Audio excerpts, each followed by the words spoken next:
Before this video starts, I do want to say something real quick. I know that I have lagged very hard on this. I just got a new computer, and I've been having a bit of trouble with my sleep schedule. But no more excuses. Here it is. This is my review of Dynamite. Hello, and welcome to Caden's Corner. Today, we're going to be covering the most recent episode of AEW Dynamite. This episode was the episode right before the pay-per-view of Revolution. And so because of that, the show only had about 4 fights, but they were good ones, and the other half of the show was set up for the pay-per-view.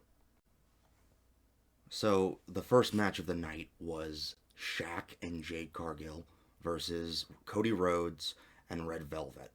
We have had this one hyped up for quite some time now. And I have to say, I thought it was a pretty fantastic match. Is Shaq a fantastic wrestler? Of course not. But he plays his role pretty darn well. I did notice a few technical mistakes on his part, such as getting in the front of the camera a couple times. The ref had to send him back to his corner so that he wasn't blocking a camera. And while he doesn't sell very much, it's kind of acceptable with a character of his ridiculous size and stardom, I guess. Ultimately, to me, celebrity matches are not about the quality of the technicality. It's about raw star power and entertainment, fun. Shaq went out there and he had fun, which we then all felt, and we had fun with it too. I felt that Red Velvet and Cody Rhodes did a decent job. They played their role as well. Ultimately, the real highlights of this fight to me were Jade Cargill, who was the true exhibition of skill in this match, because this was her first match that she's ever had on AEW, and good God, they really set her up. I was impressed because when you give this big of a story arc to someone who has yet to actually be on TV yet, it's hard to trust them in some ways. I immediately bought Jade Cargill's aesthetic. She is Amazonian, honestly. It's almost ridiculous. I love it. And the other big highlight was seeing Shaq go through 2 tables. That was pretty cool, I guess. I do think that tables are a little overused, and I did have a little bit of a problem with the camera direction, because there were a few times where there was most definitely action that was going on somewhere else, or at least there should have been, but we as the TV audience are given a show of seeing 2 women take turns setting up a table. That's not really what I watch for. I really wish they would think more about what's going to happen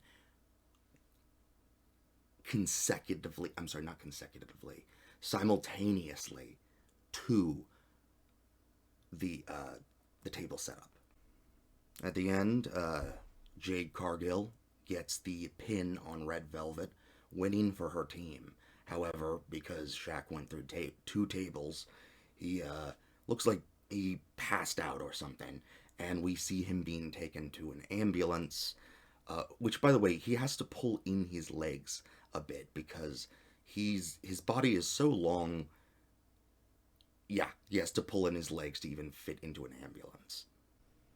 When Tony Schiavone goes to check up on Shaq in the ambulance, we find that the ambulance has been abandoned. Shaq has escaped. Shaq is on the loose. I kind of hope this means that we get a couple more matches with him. I hope this means that he's willing to do a bit more with AEW. I had a lot of fun with this.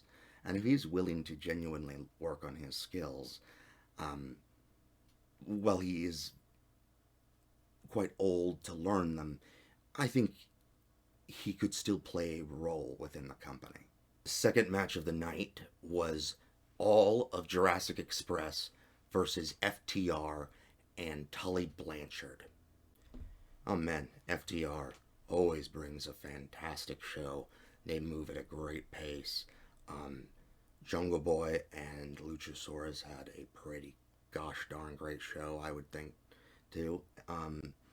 Marco Stunt and Tully Blanchard, however, felt a little gimmicky in the match. Old man versus, short young man. I'm not sure if it really brought up a ton of excitement for me personally. I'm sure for people who are huge fans of Marco Stunt and people who also grew up with watching Tully Blanchard, this was probably a really fun match, especially because Tully Blanchard even played up a few times like, I'm not gonna do that move. Like, I'm too old for that. Screw that. But this was a good match. Very fun.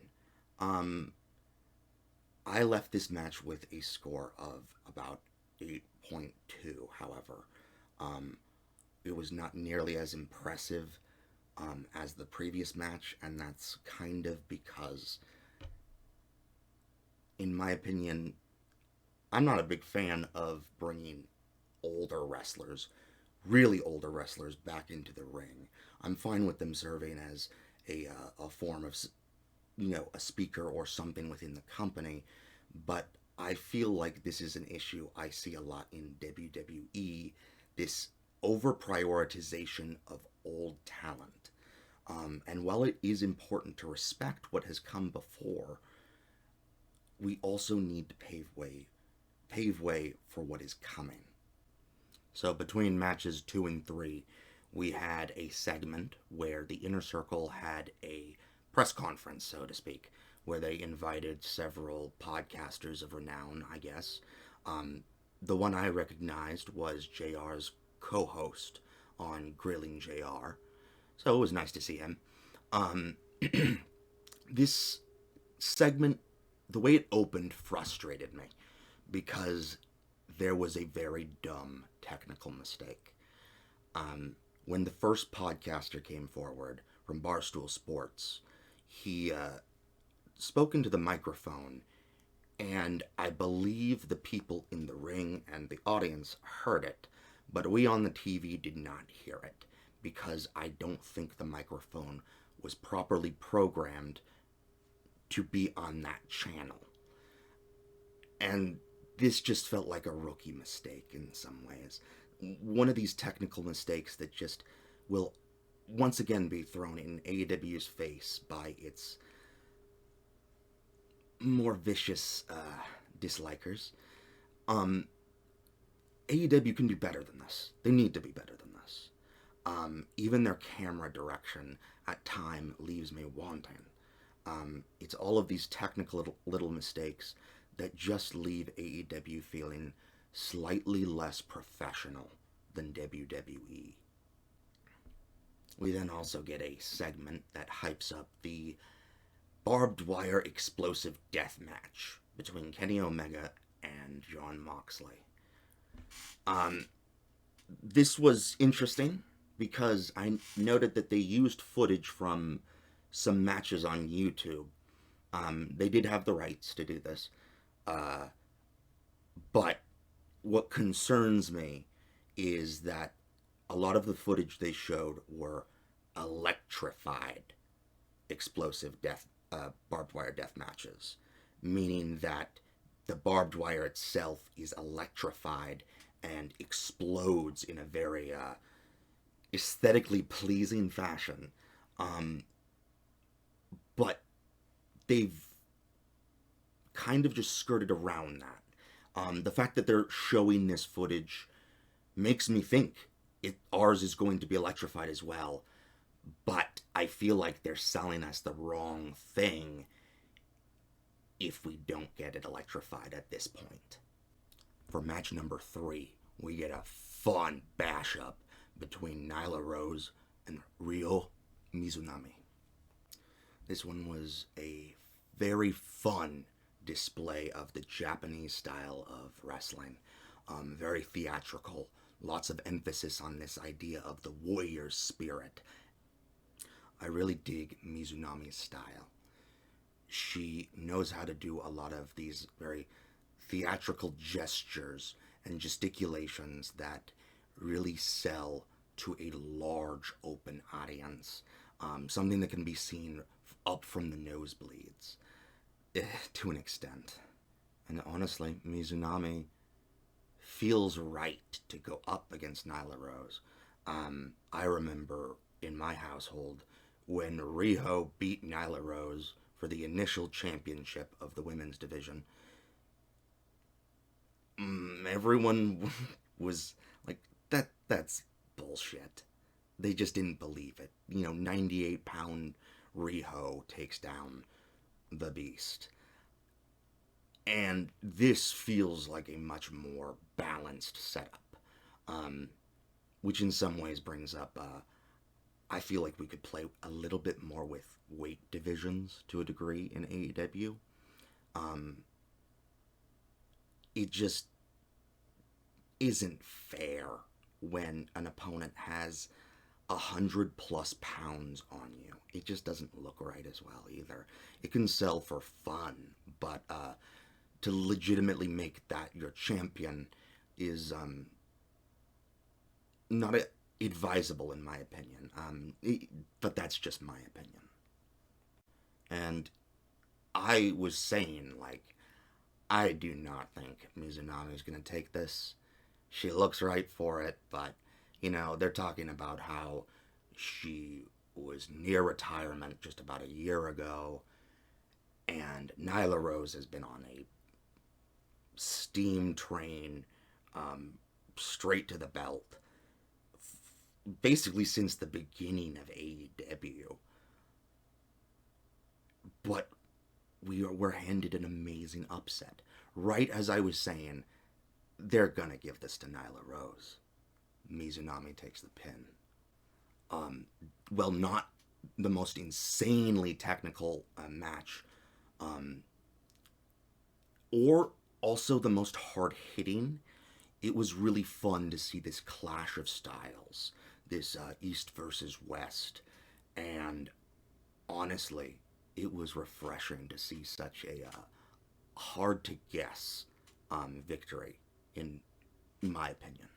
For segment number 3, we have Tony Schiavone basically just introduce to us Paul White, otherwise known as The Big Show, when he was working for WWE. And this is also a co-announcement of a new online show called Dark Elevation. And this show is going to, I think it's going to be essentially the rising stars of Dark moving up. It's almost another, like an NXT or something. The funny thing is, I already kind of viewed Dark along those lines. What's interesting, too, is that I believe we were told that when AEW contracted with TNT, TNT signed an agreement saying that they would put on 2 television shows for AEW. And we have Dynamite, but we've yet to get the second one, and that's probably because of Corona. I do not think that this is the second show. I think they said that it's going to be on YouTube, so it's probably going to be free and not on TV. And for the last segment of the night, before the last fight, we get Sting coming out and talking about how the street fight is coming up for Revolution, that he's excited for it, he's never felt more ready, that it took Brian Cage bombing him into the mat to really feel like he was ready again. And I don't really buy any of this. I did not grow up with Sting. I know this is sacrilegious to some to say, but within the context of AEW, he has yet to impress me. He has done nothing of true interest. He's come out several weeks to just kind of walk out and do nothing, and everyone loses their goddamn minds. Um,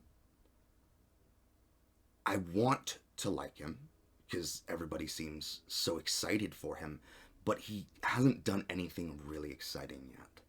Um, I also don't find his voice that powerful. Anyways, Team Taz does come out to like mess with them. Ricky Starks comes out, and we have Sting actually do a couple, pretty fast, cool moves on him. Not the most insanely technical, obviously, but he does a good volley of moves against Ricky Starks, and kind of kicks his ass. Makes the rest of Team Taz come out. Then Darby comes out, and some other people come out too. I don't remember them all. It just melts down into a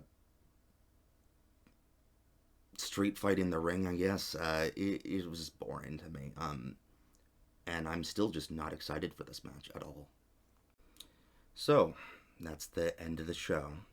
And I gave overall a score to it of 8.3.